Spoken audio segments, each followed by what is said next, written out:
মানব টিভির আজকের অনুষ্ঠানে আমি সাইদ চৌধুরী আপনাদের স্বাগত জানাই। আজ আমাদের অতিথি বিশিষ্ট সাংস্কৃতিক ব্যক্তিত্ব, গল্পকার, টিভি উপস্থাপক, কবি জাকির আবু জাফর। জাকির ভাই, কবি নজরুলকে নিয়ে আপনি নানাভাবে লিখেছেন। নজরুলকে নিবেদিত কোন একটা কবিতা যদি আমাদের শোনান। নিশ্চয়ই। নজরুল আসলে আমার অসম্ভব হৃদয় উৎসারিত একজন কবি, প্রিয় কবি, প্রাণের কবি। এবং নজরুলকে আমি তিনবার স্বপ্নে দেখেছি, এটি একটি বিস্ময়কর ব্যাপার। এবং যেই ছবিটি একেবারে বাবরি চুল, যেটা এই ছবির টকটকে পান খেয়ে ঠোঁট টকটকে লাল হয়ে আছে, এরকম চেহারার নজরুলকে আমি দেখেছি স্বপ্নে। আর অন্য ছবিরও দেখেছি তিনবার। যাই হোক, নজরুলের চোখ আমাকে প্রচন্ড ভাবে আলোড়িত করে। চোখ নিয়ে একটি কবিতা, এমনি অনেক কবিতা আছে, কিন্তু নজরুল তোমার চোখ, এই শিরোনামে একটি কবিতা শোনাই। তোমার চোখকে আকাশ ভেবে জোছনা কুড়াতে চেয়েছি, তোমার চোখকে আকাশ ভেবে জোছনা কুড়াতে চেয়েছি, ভেবেছি প্রেমের পূর্ণিমা ভাসাবে প্রেরণার সোনালী জমিন, সে আলোয় ধুয়ে নেব আমাদের ভীরু ভীরু হৃদয়গুলো। তোমার চোখের দেশে কেউ কি জোছনা দেখার স্বাদ করেছিল কোনোদিন? সে কথা আমার জানা হয়নি কখনো, কিন্তু জানি তোমার চোখের গভীরে ছড়িয়েছে নক্ষত্রের রাত। নতুন চন্দ্রিমায় এসব নক্ষত্র যখন ছড়াবে রূপালী আগুন, সেসব কুড়ায়ে ভরাবো অন্ধকারের গোলা। তোমার সাহস দেখে ভাঙবে এই সব আঁধারের ঘুম। তুমি পাহাড়কে অনায়াসে ঘুম পাড়িয়ে দিলে আকাশের গায়ে, আকাশের চোখ থেকে ঝরালে শ্রাবণ দিনের ঘোর। তোমার অশ্রুরা ঝরেছে কোথায়, খুঁজি তার স্রোতের মিছিল। তোমার চোখের দেহে জমা হয়েছিল অজস্র চোখের নদী। তোমার নদীরা বয়ে গেছে যে হৃদয় ধরে, সে আর ছিল না শুধু হৃদয়ের ঘরে। মহা হৃদয়ের বাণী তো তুমি দিলে আমাদের। তোমার দু চোখ দেখে আজও অবাক হয় চোখেরা, কি এক স্বচ্ছতা, কি এক দুরাগত ছবির ছবি। প্রতিটি মুহূর্তে কি যেন বলতে ব্যাকুল, কি যেন অব্যক্ত রহস্যের রুদ্ধতায় আকাশ ডুবিয়ে রাখে চিরকাল। চোখ ভরা সফেদ আগুন, এই বুঝি পোড়াবে আলস্যের ঘুম। হা হা হাসির উল্লাসে দুলবে সমস্ত রহস্যের প্রকৃতি। পাখিরা ডানায় নীলিমা জড়িয়ে ছুটে যাবে জীবনের দিকে, আর তুমি পৃথিবীর সব ছন্দ জড়িয়ে নিসর্গে বাজাবে সুরের বাদন। দু চোখে আকাশ তুলেছ তুমি, অথচ তুমুল বিস্ময়ে আকাশ এসে ডুবেছে তোমার চোখের গভীরে। অথচ তুমুল বিস্ময়ে আকাশ ডুবেছে তোমার চোখের গভীরে। বাহ বাহ বাহ! নজরুলকে গভীরভাবে দেখেছেন আপনি। এই বিষয়গুলো আলাদা নজরুল একদিন আলোচনা আমাদের বিষয়বস্তু থাকবে। ইনশাআল্লাহ। আমি নজরুলকে নিয়ে অনেক কবিতা লিখেছি আপনি জানেন, এবং সর্বশেষ কবিতাটা প্রথম আলোয় ছাপলো খুবই গুরুত্বের সাথে। আপনিও শোনাতে আমরা পারেন নজরুলকে যদি নিয়ে কাছে থাকে। আলাদাভাবে আলোচনা করব। ইনশাআল্লাহ। আপনি সাহিত্যের বিভিন্ন অঙ্গনে কাজ করেছেন। আজকে গল্পের বেশি গভীরে যাব না, গল্প নিয়ে আলাদা আলোচনা করব। তবে জাস্ট প্রাথমিক আমার দর্শক যারা আছেন, যারা হয়তো আপনার গল্প পড়ে যারা মুগ্ধ, তারা অন্তত গল্পের কিছুই জিজ্ঞেস করলাম না এটা আশা করে না। এইজন্য গল্প লেখা কবে থেকে শুরু হবে?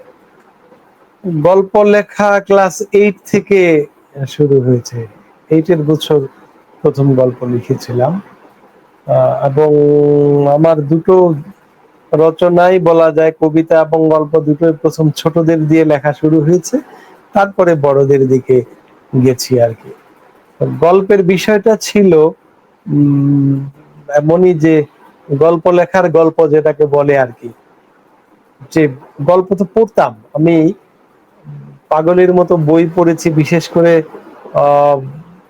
সিরিজ পড়তাম, যে দস্যু বনহুর, সাইমুম সিরিজ, মাসুদ রানা, কুয়াশা সিরিজ, এই ধরনের সিরিজগুলো এমনই ভয়াবহভাবে পড়েছি একটা সময়, যে এমনও ঘটেছে রোজার দিনে সবাই ইফতার করে নামাজ পড়ে চলে আসছে, তখন হয়তো আধা ঘন্টা পার হয়ে গেছে, এশারের আজান দিবে, তখন আমি সন্ধ্যা হয়েছে এটা আমি টেরও পাইনি।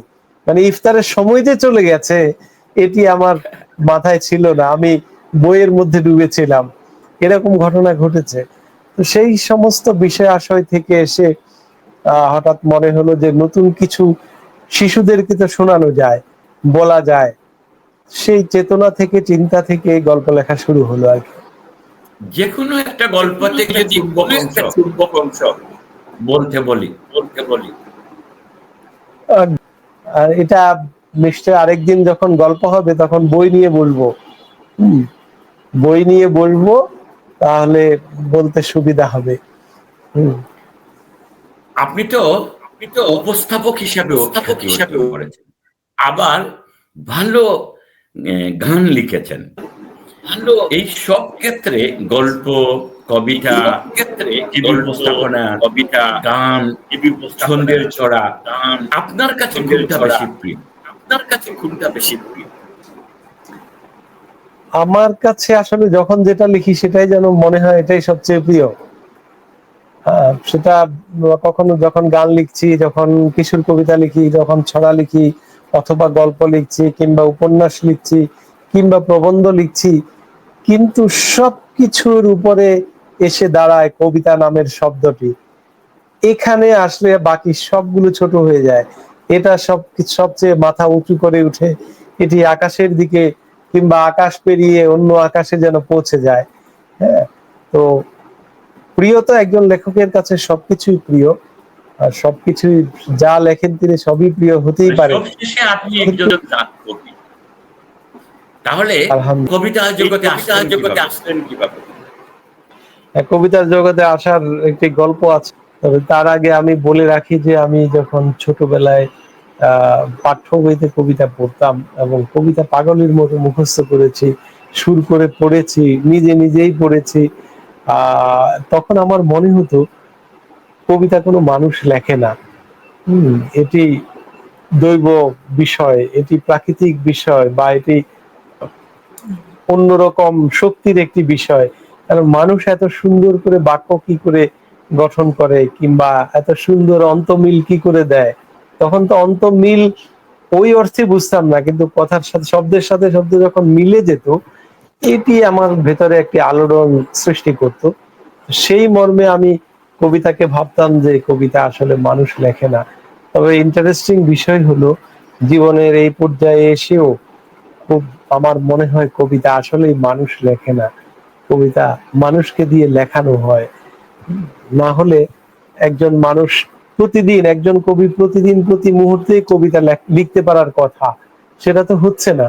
অনেক সময় ইচ্ছা করেও লেখা যায় না, আবার অনেক সময় অনিচ্ছাকৃত সত্ত্বেও দেখা যাচ্ছে এক টানে কবিতা হয়ে যাচ্ছে।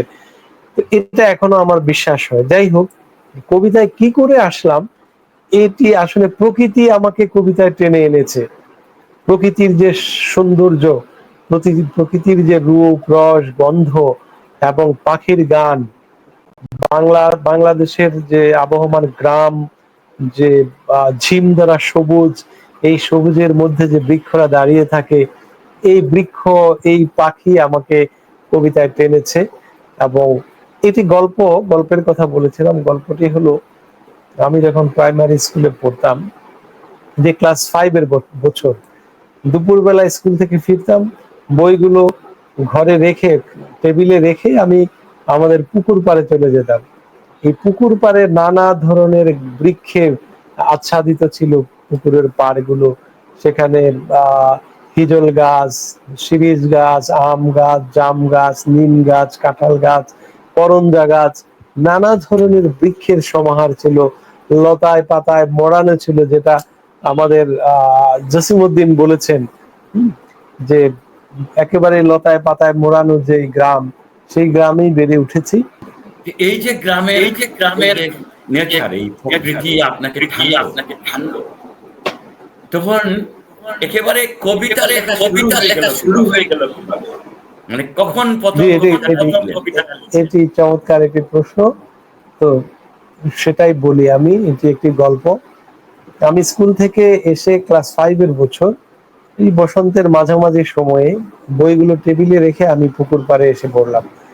পুকুর পাড়ে এসে আমি বিভিন্ন ধরনের পাখির গান শুনছি।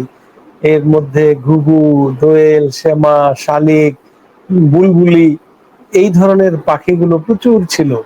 এরা হঠাৎ উড়ে যেত, এটা উড়ে গিয়ে একটা ক্ষেতের মধ্যে গিয়ে একটা পোকামাকড় ঠোঁটে করে নিয়ে আসতো, ডালে বসতো, কিছুক্ষণ পরে আবার গান গাইতো। এরপরে পাতার নড়াচড়া গুলো খুব দেখতাম আমি, বৃক্ষের নড়াচড়া, একা একাই বসে থাকতাম। তো একটি শিরীষ গাছ, যেই গাছটি আমারই লাগানো, এটা দ্রুত বড় হয়, বেড়ে ওঠে। তো শীতে যখন পাতাগুলো ঝরে গেল, ঝরা পাতার শেষে আপনি নিশ্চয় জানেন যে বসন্তে নতুন পাতা গজায়। এই নতুন কচি পাতার যে শরীরে যে সবুজ থাকে, এই সবুজটি আবার গাঢ় সবুজ নয়, একটু হালকা সবুজ। এই হালকা সবুজের কচি পাতার উপরে যখন বসন্তের মেঘহীন আকাশে সূর্যের আলো এসে পড়লো, এমনই একটি দৃশ্য আমার মনের ভেতরে উথাল পাতাল হতে লাগলো, যে আমার মন বলল যে তুমি কিছু লেখো, বা আমার ইচ্ছে হলো আমি কিছু লিখবো। আমি দৌড় দিয়ে ঘরে গিয়ে একটি খাতা, ক্লাসের খাতা এবং পেন্সিল, কাঠ পেন্সিল নিয়ে ওই গাছটির ডালে উঠে বসলাম, এবং ডালে বসেই প্রথম লেখাটি লিখলাম। এবং সেটা এক ধরনের সুর করে করে লিখেছি। ওই কবিতা পড়তে যে আমার যে একটি সুর হতো, সেরকম সুর করে করে লিখেছি। এটি কবিতার অবয়ব হয়েছে, কিন্তু সেই অর্থে কোনো কবিতা হয়নি বলে আমার এখন মনে হয়। আপনার সেই প্রথম কবিতাটা কি এখন মনে পড়ে? হ্যাঁ, কবিতা কি লিখেছি মনে পড়ে না, কিন্তু ওই দৃশ্য, ওই অবয়ব, ওই সময়টি, তখনকার যে প্রকৃতি, এই প্রকৃতিটা আমাকে অসম্ভব ভাবে এখনো গ্রাস করে, ওই সময়ের বিষয়টা। এবং সেটাকে নিয়ে আমি যেমন বসন্ত নিয়ে অনেকগুলো কবিতা আছে আমার, প্রকৃতি নিয়ে কবিতা আছে, হ্যাঁ, নানা ধরনের প্রাকৃতিক বিষয় আশয় নিয়ে কবিতা লিখেছি। তো কিন্তু হুবহু ওটা আর মনে নেই, ওই চিত্রগুলো মনে আছে। এই তখনকার স্মৃতি, এই নস্টালজিয়া, এইগুলো নিয়ে হয়তো কোনো কবিতা লিখেছেন, কবিতায় আপনার সেই স্মৃতিটাও আবার ফিরে এসেছে। এরকম কোনো কবিতার পংক্তিমালা কি শোনানো যায়? হ্যাঁ, নিশ্চয় যাই, আমি একটু বই থেকেই শোনাই। কবিতাটির শিরোনাম অদ্ভুত স্বপ্নের ভেতর। একটি কুমারী রাত কৈশোর পেরিয়ে হেঁটে গেল আমার চোখের শহরে। বসন্তের তীর ধরে স্বপ্ন ডাঙা বেয়ে স্মৃতির রেলপথে ছুটছে আর ছুটছে। প্রজাপতি রোদ, কানামাছি দিন, আর ফেনী নদীর উপচানো স্রোতের ভেতর জেগে উঠে আমার স্মৃতির বাসর। আমার শরীর ভরা নোনা জলের গন্ধ, নতুন চরের বুকে বিস্তৃত আকাশ, লবণ বাতাস আমার চুলের জগৎ ছুঁয়ে উড়ে যায় বঙ্গোপসাগরের দিকে। এমন অদ্ভুত স্বপ্নের ভেতর খুঁজি বাবলা বনের ভোর, ধলবগার ছানা এবং দোয়েলের দুধ সাদা ডিম, দুর্বা ঘাসের বিছানায় কাঁটা ফুলের সাথে জমে থাকা আমার কৈশোর দিন। একদিন এ কৈশোর ছেড়ে গেল আমাকে, আমার বাগানে এলো যৌবনের অবাক বসন্ত। পৃথিবীর সব শব্দের বদল হতে থাকলো বিস্ময় গতিতে, সব পুরাতন নতুন হলো আমার যৌবনের প্রশ্রয়ে। আমি ছন্দের গন্ধ পেলাম, পেলাম শব্দের সাথে শব্দের মিলনে সৃষ্ট প্রেমের পৃথিবী। এসবই স্মৃতিময় সংসারে কেবলই অতীত হয়ে যায়।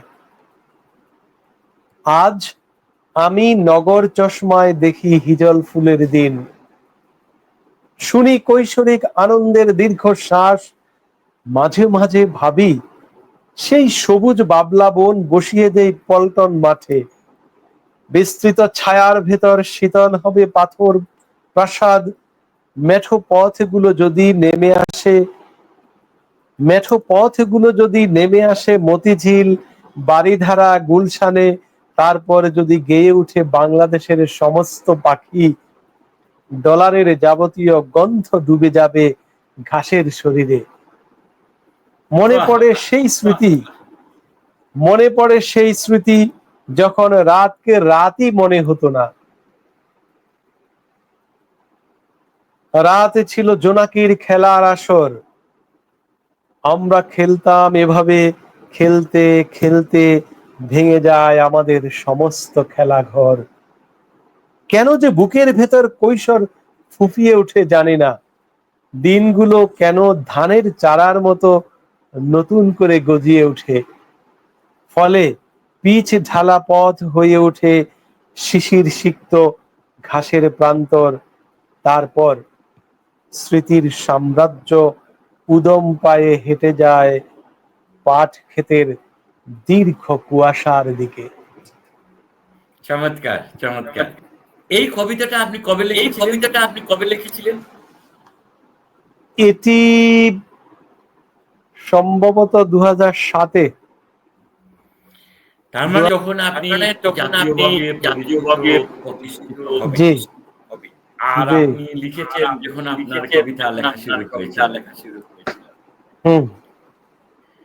আপনার কি মনে পড়ে আপনার প্রথম কবিতাটা কখন প্রকাশিত হয়েছিল? হ্যাঁ, খুব মনে পড়ে। প্রথম কবিতা প্রকাশিত যদি বলি আমি, সেটা হলো 86-র দিকে স্কুল ম্যাগাজিনে এবং দেয়াল পত্রিকায় তখন লেখালেখি করতাম, কিন্তু জাতীয়ভাবে কোন দৈনিকে প্রথম কবিতা ছাপা হয়েছিল 88 সালে।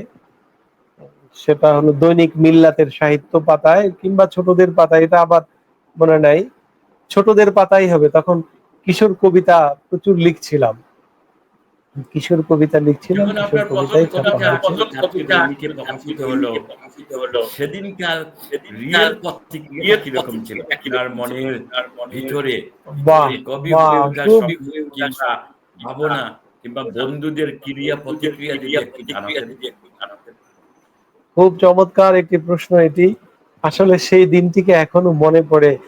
অদ্ভুত ভাবে আমি আমার ভেতর জগতে কি যেন শুনতে পাচ্ছিলাম, কেউ যেন আমাকে ডেকে বলছে, আরে তুমি তো কবি হয়ে উঠেছো, এরকমই মনে হচ্ছিল। আবার বাহিরের পৃথিবীতে যাদের সাথে যেখানে দেখা হচ্ছিল, পরিচিত লোকজন, ফেনী শহরে তখন আমি, শহরের লোকেরা, আমার পরিচিত জনেরা, আরে তোমার কবিতা দেখলাম, তোমার কবিতা পড়লাম, কেউ বলে আপনার কবিতা পড়লাম। এইভাবে করে আমার শিক্ষকেরা, আমার সহপাঠীরা, আমার সিনিয়র জুনিয়র অসম্ভব প্রশংসায় ভাসছিলাম। এবং মজার বিষয় হলো, একটি কবিতা এইভাবে জীবনকে বদলে দিতে পারে কিংবা ভেতরের স্বপ্নকে এত দীর্ঘ করে তুলতে পারে, এটি আমার ভাবনায় ছিল না। এর আগেও তো কবিতা লিখেছি, মানে দেয়ালিকায়, ওটা আনন্দ লেগেছে, কিন্তু দৈনিকে যখন কবিতাটি ছাপা হলো তখন আনন্দটা প্রচন্ড ভাবে বেড়েছে। শুধু নয়, যে আমি নতুন করে নিজেকে নিজেকে দেখা শিখলাম। মানে আমি ম্যাক্সিম গোর্কির একটি লেখায় পড়েছিলাম যে মানুষ প্রকৃত পক্ষে যখন বড় হয়ে ওঠে তখন সে নিজেকে কাছে থেকে দেখে, দূরে থেকে দেখে, ভেতর থেকে দেখে, বাহির থেকে দেখে, সে নিজেকে ভালোবাসে, নিজেকে ঘৃণাও করে, আবার নিজেকে সে আপনও করে, পরও করে, অর্থাৎ বৈপরীত্যকে গ্রহণ করা। আমি সেদিন আমাকে খুব নিকট থেকে, আমার ভেতর থেকে দেখার একটি তারা অনুভব করেছিলাম। পরে যখন ম্যাক্সিম গোর্কির এই লেখা পড়লাম, আমার নিজে নিজে আমি খুব হাসলাম যে কোথাও না কোথাও একটা মিল হয়ে গেল। এটা কিন্তু ভালো এই লেগেছে আর কি। মুরগি যেটা বলেছিলেন, মানুষ তাকে ভালোবাসে। আপনার কি নিজেকে তখন ভালো লাগছিল? ভীষণ রকম ভালো লাগছিল, এবং মনে হচ্ছিল যে না, জীবন অনেক সুন্দর, জীবন অনেক আনন্দের, এবং তার চেয়েও বেশি মনে হচ্ছিল যে আমাকে লিখে যেতে হবে, আমাকে লিখতে হবে। তার মানে কবিতা এভাবে কথা বলে, কবিতা এভাবে মানুষের কারো ভেতর কবিতা জগৎকে যখন কোনো নাড়িয়ে দিতে জাতীয় পারে। দৈনিক প্রকাশিত হয়, তাও যদি হয় খুব তরুণ বা কিশোর বয়সে, তখন পাড়া প্রতিবেশী, বন্ধু স্বজনদের থেকে নানা রকম প্রতিক্রিয়া হয়। আমাদের দেশে সাধারণত যারা কবিতা লিখেন, যেমন কবিতা দিয়ে শুরু হয়, তখন কেউ আবার ঠাট্টা করেন, মজা করেন, নানা রকম অঙ্গুলি নির্দেশ করেন, আহ ইসরে পাকাও ভাবেন। আপনার ক্ষেত্রে এরকম কোনো ঘটনা ঘটেছিল কি? বাহ, খুবই বাস্তবিক কিছু প্রশ্ন আপনি করছেন। আমার একটা সৌভাগ্য হলো, আমার ক্ষেত্রে এরকম ঠাট্টা মশকরা খুব একটা জুটেনি, বরং আমাকে উৎসাহিত করার মতো লোক ছিল প্রচুর আমার শিক্ষকদের মধ্য থেকে, এবং আমার পরিচিত জনদের মধ্য থেকে। আমার পরিবার আমাকে ওয়েলকাম জানিয়েছিল, এবং আমার মনে পড়ে যে কবিতা প্রকাশিত হওয়ার পরে অনেকে মিষ্টিও খাইয়েছেন, মানে জাতীয় দৈনিকে কবিতা প্রকাশিত হওয়ার পরে। তার মানে আপনার সেই কবিতাতে এমন কিছু ছিল না যেটা অন্যকে আপনার দিকে খারাপভাবে ভাববার কিংবা নতুন প্রেমিক বা দিস দ্যাট এরকম কিছু বলবার কারণ ঘটেছে। আপনার মনে নিশ্চয়ই হয় তাহলে সেরকম কিছু ভাষা ছিল না। হুম। বর্ণনাটা ছিল হয়তো শালীন মার্জিত বা প্রকৃতি সংশ্লিষ্ট। আমার মনে আছে যে সেটা স্বপ্ন সংক্রান্ত ছিল, মানে স্বপ্ন এবং জীবনকে আহ গড়ে তোলা, বা স্বপ্নকে বড় করে তোলার যে প্রবণতা, বা একজন মানুষ একটি জায়গায় বসে আহ বহু জায়গায় বিচরণ করতে পারার যে মানসিকতা বা দৃষ্টি, অর্থাৎ আমি এখানে বসে এখন আপনার লন্ডনের পরিবেশ কল্পনা করার যে বিষয়টি, এই ধরনের বিষয়গুলো ছিল। অন্যরকম একটি আপনি কবিতাটি তো ছিল। বাস্তব জীবনেও একজন স্বপ্নবান মানুষ। কবি আল জি, মাহমুদ বলতেই পারেন। বলতেন যে মানুষকে স্বপ্ন দেখাতে হবে, এটা কবির কাজ। তাহলে আপনার সূচনাটাই এরকম হয়েছিল। আচ্ছা, জি, আপনি যখন প্রথম কবিতা জাতীয় দৈনিকে বের হলো, তারপরে কি খুব সিরিয়াস হয়ে গেলেন, না কিরকম ছিল সেই সময়টা খুবই কবিতার সিরিয়াস ক্ষেত্রে? হয়ে গেছিলাম, খুবই সিরিয়াস, এবং প্রচুর তখন লেখার চেষ্টা করেছি, রাত জেগে লেখার চেষ্টা করেছি। এমনও দিন গেছে যে 11টা 12টার দিকে বসে ফজর পর্যন্ত লিখেছি। তখন কাটাকাটি এমন হতো যে একটি লাইনকে অসংখ্যবার কেটেছি, আবার কেটে লিখেছি। এরকমও ঘটনা ঘটেছে। তারপরে তখন প্রচন্ড ভাবে পড়ার তৃষ্ণাও জাগলো। কবিতা লেখার যে প্রস্তুতির বিষয় থাকে, সেই প্রস্তুতি নেওয়ার বিষয়টিও ঘটেছে। ছন্দ, মাত্রা, অন্তমিল এইসবের সাথে প্রচন্ড ভাবে পরিচিত হতে ইচ্ছে হলো। এই পড়া লেখা এর মধ্যে চলছিল। হ্যাঁ, তার মানে এই নয় যে আমি ক্লাসের পড়া ফাঁকি দিয়ে এসব করেছি, না। আসলে কম ঘুমিয়েছি, রাত জেগেছি প্রচুর। ক্লাসের পড়াশোনা কিন্তু ভালো ছিল আমাদের আমার, যারা ভালো আলহামদুলিল্লাহ। কবিতা লেখেন, তাদের অনেকের ক্ষেত্রে দেখা যায় যে কবিতা লিখতে লিখতে সমাজ বিচ্ছিন্ন হয়ে গেছেন, বন্ধু বিচ্ছিন্ন হয়ে গেছেন, স্বাস্থ্য সচেতনতার অভাব আছে, জীর্ণ শীর্ণ হয়ে গেছেন বা অসুস্থ হয়ে গেছেন। কিন্তু আপনি তো সবসময় খুবই পরিপাটি, স্বাস্থ্য সচেতন। তখন আপনার অবস্থা কিরকম ছিল? তখনও আমি স্বাস্থ্য নিয়ে সচেতন ছিলাম। সচেতন বলতে এখনকার মতো এত সচেতন না, কিন্তু উঠতি বয়সে যেমন একেবারেই ছন্ন ছাড়া থাকে, আমি এই ছন্ন ছাড়াটা কখনো ছিলাম না। আমার মনে পড়ে যে এটা নিয়ম ছিল, সেটা হয়তো পরিবার থেকে আমি পেয়েছি, পরিবার থেকে পাওয়ার কারণও হতে পারে। আমার স্বাস্থ্য আলহামদুলিল্লাহ খুব ভালো ছিল। আহ, চেহারার মধ্যে একটি আহ, সবাই বলতো যে একটি মায়া, অন্য ধরনের একটি বিষয় ছিল। সবকিছু মিলে, আর কালারের প্রতি আমার একটা দুর্বলতা ছোটবেলা থেকেই ছিল। আমি কালারফুল পোশাক পরতাম সে ছোটবেলা থেকেই। আর চুল বড় রেখেছি ছোটবেলা থেকে। আমার মনে পড়ে যে খুব ছোটকালে ক্লাস 2 এর বছর আহ, আব্বা চুল কাটাতে নিয়ে যেতেন। একবার আমাকে একা একা চুল কাটাতে পাঠালেন, আমি একেবারে সামান্য মাথা কেটে চলে আসছিলাম, আবার রাগও করেছিলেন এর জন্য, যে এত চুল বড় কেন রাখলা। হ্যাঁ, মানে চুলটাকে বড় রাখতাম, কিন্তু সেটা আউলা ঝাউলা করে নয়, সেটাকে আঁচড়িয়ে সুন্দর করে রাখতাম। আমি একটু কালারফুল পোশাক পরতাম। হম, এটা ছোটবেলা থেকে কালারের প্রতি একটা দুর্বলতা ছিল, সেটা খুব টকটকে লাল কিংবা কেচকেচে কালার এরকম না, একটা লুসিড কালারের মধ্যে, একটি নীলের মধ্যে একটি লুসিড নীল, সবুজের মধ্যে একটি লুসিড সবুজ, এরকম যেমন ব্ল্যাক ইয়েলো, এই ধরনের পোশাকগুলো, কালারফুল পোশাক আমার খুব ভালো লাগতো তখন। একটা কবিতা শোনা। এই কবিতাটার নাম হলো স্বপ্ন কথা। এটি একটি ছন্দবদ্ধ কবিতা। সাহসের সব কটি দরজা খুলে দেখে নিতে চাই যত যুদ্ধ, কেন এত ধ্বংসের কালো আয়োজন, আশার আকাশ কেন রুদ্ধ। স্বপ্নরা শঙ্কিত, দেখে না আকাশ, বিচলিত আমাদের সবুজ বলয়, আণবিক উল্লাসে নিঃস্ব সবুজ, চারিদিকে মৃত্যুর ঝঞ্ঝা প্রলয়। কোথাও শ্যামল মুখ শান্তি হাতে, দাঁড়ায় না জীবনের পক্ষে, নদীর বহতা গতি অবরুদ্ধ, জাগায় না ঢেউ প্রতি লক্ষ্যে।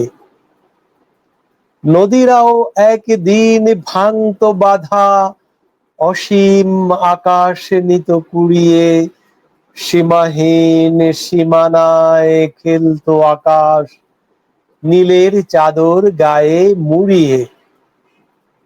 এখনো আকাশ নীলে নীল চাঁদোয়া, তবু কেন স্বপ্নরা হচ্ছে ধূসর, সাহসের চাষাবাদে পুঁজিহীন হাত, উর্বরা ভূমি নুনে নিঃস্ব ঊষর। দোয়েলের ঠোঁটে আজও সকাল হাসে, বকুলেরা ঝরে ঝরে বিলায় ওদের, ঘাসের আরাম ছুঁয়ে শিশির ঘুমায়, এখনো প্রভাত আসে নরম রোদের। এখনো রাতের বুকে জাগে জোছনা, অনিন্দ সুন্দর তারাদের বন, অবাক হরিণী মাখে চাঁদের কুসুম, আকাশের বুক থেকে উড়ায় শ্রাবণ। আমাদের স্বপ্নরা পাখি হয়ে যায়, গেয়ে যায় সেই সব বীরদের গান, রক্তের সিঁড়ি বেয়ে আনলো বিজয়, সজীব করেছে যারা স্বজাতির প্রাণ, সজীব করেছে যারা স্বজাতির প্রাণ। ধন্যবাদ। বাহ, চমৎকার চমৎকার, সুন্দর। আগামী সপ্তাহের জন্য আমরা নিশ্চয়ই আমাদের দর্শকরা অপেক্ষায় থাকবেন। সে পর্যন্ত ইনশাআল্লাহ সবাই ভালো থাকুন, আপনিও ভালো থাকুন। আপনিও ভালো থাকবেন, এবং প্রিয় দর্শক যারা দূর দূরান্ত থেকে দেখছেন, আপনারাও সবাই ভালো থাকবেন, সুন্দর থাকবেন, এটি কামনা করি। আল্লাহ হাফেজ। আল্লাহ হাফেজ।